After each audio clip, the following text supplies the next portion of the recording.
Heck yeah. for being on the show. Thank you. Why, thank you. Would you like a cup of coffee? No, I was going to do a crown. You want a crown?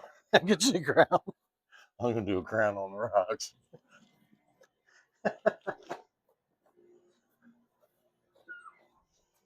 Oh, shit.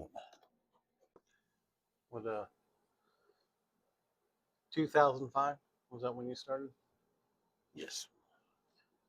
So 21 years ago. Yes.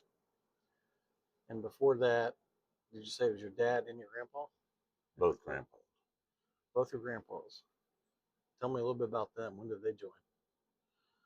That I don't know, but it was in the 60s. I think my dad joined in 68, but didn't become a full member till 70. So it took him 2 years to get in. And then me, then Robert. My Uncle Bob was also a member, but he dropped out of religious reasons. Gotcha. In 68, was this building here yet or was it elsewhere? No, they were still on Milton Street. My sister actually got to see that one. I didn't get to see that. I was on the original building here. But I've been basically coming to this club since 1971. That's a long time. That's good. What's your first memory coming into the club? I was one of the little rodents running around here causing havoc. Being able to, coming up, hanging out with grandma and grandpa and getting my free candy bars. Now it's free crown. Yeah, well, that works too. Yeah.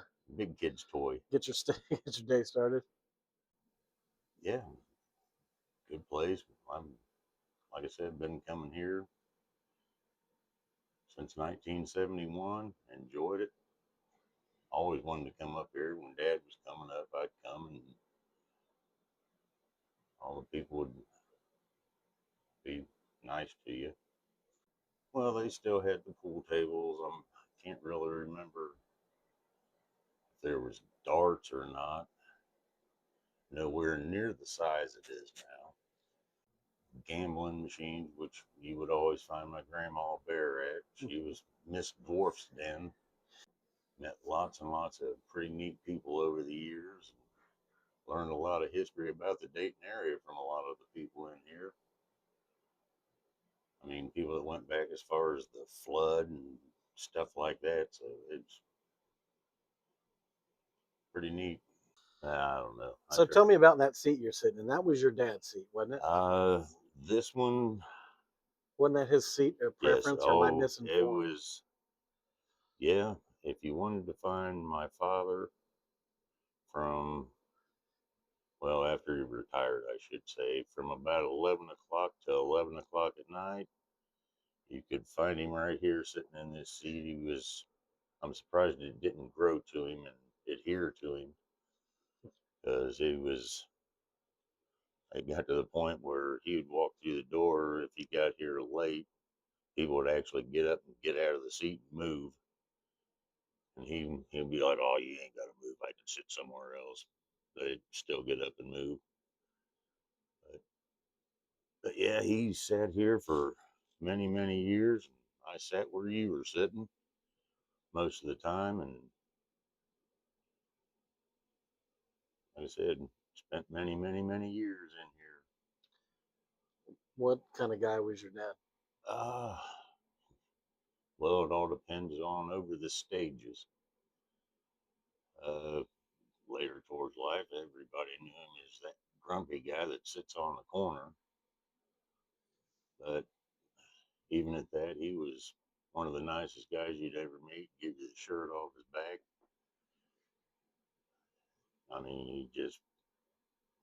If he liked you, you knew it. If he didn't like you, you also knew it. So he didn't he didn't hold back when it came to that kind of stuff. If he liked you, you knew it. If you didn't, it was obvious. And it, I mean, he would look at you and say, "There's all these other seats in this bar.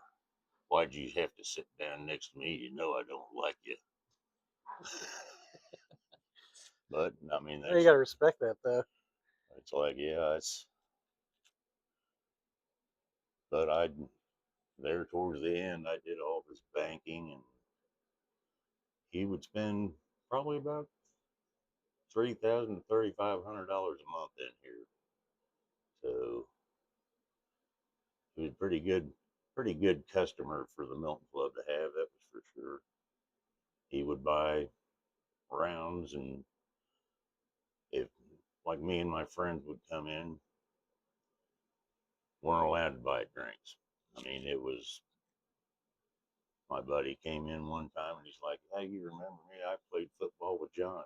He sat here and he's like, "I thought I was on a tab." He goes, "Come to find out, your dad bought all my drinks the whole time I sat there with him." I was like, "Yeah, you, your money's no good," is what he said. "Your money's no good right now." And that's just the way he was. He's like, "I got seniority. You can't say nothing." Well, I guess he does have that. He was super nice guy. Like I said, he could be a little grumpy sometimes, but good guy. Good. Definitely miss him. So, what was John Baer Jr.'s life like growing up? How where did you grow up around here? What was that like? Well, all the way up till ninth grade, I was in Kettering. Then after Kettering, moved out to Springboro, graduated from there, and when did I probably moved back here? I guess when I was around 20 or so, I moved back towards the Dayton area, and then I bought my house in Riverside in '98. So been there ever since, uh, which is kind of handy. 1.1 mile away from right here. That is handy. What'd you do growing up? Did you play a lot of sports? Yeah, I played football, baseball, hockey. Played around with a little bit of boxing here and there. Bowling, lots of fishing, lots of hunting, bear and boar hunting, mostly bass fishing, other than getting charter boats and walleye and stuff like that, and going up for salmon here and there, but mostly bass fishing. How's a charter boat? Uh, we did them, well, basically a big group of guys out of here. Me and Dad, I think Robert went on one or two of the trips with us and went up to Lake Erie and did walleye. We had a guy. He always put us on the fish. We always limited out. This is gonna get deep. If you had one person to put in this chair here, and somebody from the past, probably no longer with us, I'm sure your dad would probably be number one, but who would you have a drink with now that was a former member that you used to know, or maybe they moved away or they're not with us, or who would that person be and why? Because there's so many that you'd like to have a drink with again. I mean, you got Mike Mahaffey, you got Scott Davis. I mean, you got, and there are just so many that I can't pick one. Since I don't know, I in probably the last 10 years, I've been in two regular bars. Other than that, it's been right here. I don't have much use for them anymore. They just seems like they're just too much trouble, and it always seems to head my way. Can you think of any unique or funny moments that have happened at the club? Uh, well, I asked him. He was had a few drinks, and he kept talking a bunch of crap and kept talking a bunch of crap. And I asked him just to shut up about it and quit going on and on and on. And he just kept going on and on and on. He was sitting two stools down, and I asked him, please shut up. I'm sick of hearing it. He proceeded to go on, so I smacked him in the back of the head and bounced his head off the bar. Kind of took the bartender by surprise, and well, I think it kind of took everybody by surprise, but could have lost me my membership. We had known each other for a while anyway, and we got along afterwards. It just at that point in time, I was sick of hearing it, and he wasn't sick of saying stuff. So the end of the story, I whacked him in the back of the head. I felt probably the worst for Inga that I did for anybody, because the look that came over her face was she was a rather shocked that it happened, but probably shouldn't have happened, along with a few other things. But Well, John, when you have a club that's been open for 114 years, there's going to be times where not everything's perfect. yeah, I mean, you'll have, There's some bad decisions that are going to well, be the made. same guy, he got in another little altercation down the hallway there with Scott Davis, and pretty sad display of masculinity as if they had a video of it, the only thing that get hurt was their feelings. I'll let that one go. But What about really like shocking moments or surprising moments or something you didn't expect to happen? Do you remember anything that stands out to you? the COVID stuff, when the place completely shut down, I didn't know what to do with that time anymore, because back then I was coming up here, well, even more than I do now. But so it's like, okay, what do I do? Of course, you couldn't go pretty much anywhere at that time. So yeah, that was probably the roughest time, especially when it shut down completely. I mean, it got to the point where they had the limited seating and 6 foot distancing, and at least you could come in and, but yeah, that and another big flopper to the place was the non-smoking. When the smoking went away, we lost a lot of members just because of that reason. That changed though. That between that and COVID changed the club quite a bit, really. In my eyes, I don't know really how many members, but I know a bunch of people that I know in those two, especially the smoking thing.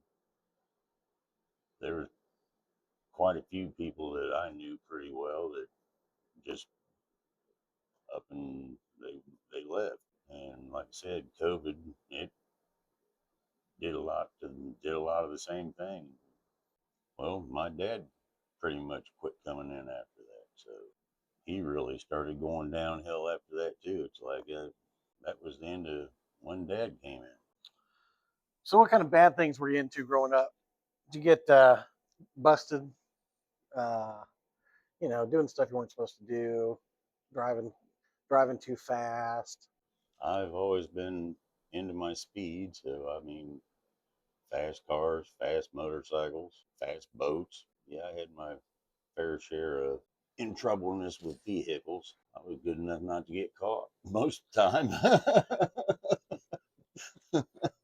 But that's what my sister said. She's like, how is it that you never get caught and I always did? I said, because I'm good. I played hard, got in a little bit of trouble here and there, nothing major. Now you're working on a project now, right, with your motorcycle? Uh, well, we're going to see how that goes. It's either going to go back to being street rideable, or we're going to build another drag bike.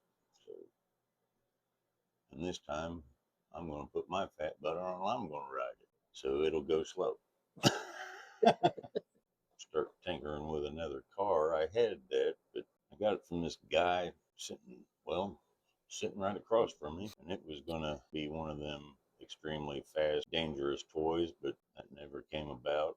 Ended up where Dad left off and started doing the leather stuff. he worked with leather, making holsters and purses and all kinds of doodad money clips. Maybe start playing with that, being that I probably got $20,000 worth of leather at my house. Yeah. Yeah. And sewing machines and all the stuff to do it. So Have you done that before, or would be something you would need to learn? I've played around with it a little bit. I would myself learn how to run this sewing machine that he bought. Buys a big expensive sewing machine to do this stuff and ends up gets it all strung up and never used it one time. He did everything by hand. Hmm. Just like, well, why'd you buy that if you ain't going to use it? I don't trust that thing. I just as soon do it by hand. So that's what it is. And but I've got all kinds of templates that he made for different guns and different kind of holsters. So I may jump into that and play around. I know you got a couple guns at home. Yeah, one or two, three, 4 dozen, something like that. There's a few of them sitting around there. How often do you get to go out shooting? I should do more. I used to shoot every week. I shot in a tactical league, and I used to go at least once or twice a month. It's been probably 4 months since I've shot, so I'm about due. And we got the weather now, so I got a day coming that you ought to join me, and we'll go out and tear some paper up. I'd like that. I like that place in Beaver Creek, or not Beaver Creek, the outdoor Green County place out by Waynesville there. Oh, Spring Valley. Yeah, Well, when I do my trip to Waynesville, where I'm at down there, I'm 2 minutes away from there, so I have no excuse. yeah, yeah. That place is nice. Yeah, they've yeah, that place has come a long way over the years. It used to be a big mud hole. Now it's a pretty nice range. I don't agree with some of the rules there with the slow down your fire thing, and all you're doing is double tapping, and they're coming up saying you need to slow your fire down. It's like, okay, I'm double tapping. Anybody should be able to do that. I mean, that's part of learning self defense shooting. Tonight you got liver and onions. Uh, yeah, and for the ones that aren't going to eat liver and onions, they get chicken. What would you like to add, John? No. Well, what would I like to know about John Baer? Besides, you're a karaoke champion here at the club, as John Baer Jovi. Anything you'd like to add before we wrap up? If you're ever going to join a club, this is one to do it. Lots of good people, good times. End up with a bunch of good friends out of the place, that's for sure. I will definitely have another drink. I'll get you another. Thanks, John. Thank you, Appreciate it. man. Oh, that was fun. I know it scared the shit out of Anga. Can't believe you brought me bouncing the president's head off the bar, though. Oh, yeah, I'm up there. Yeah, I bounced the president's head off the bar. The look on her face, it was like I bounced the former president's head off the bar. Wide awake drunk.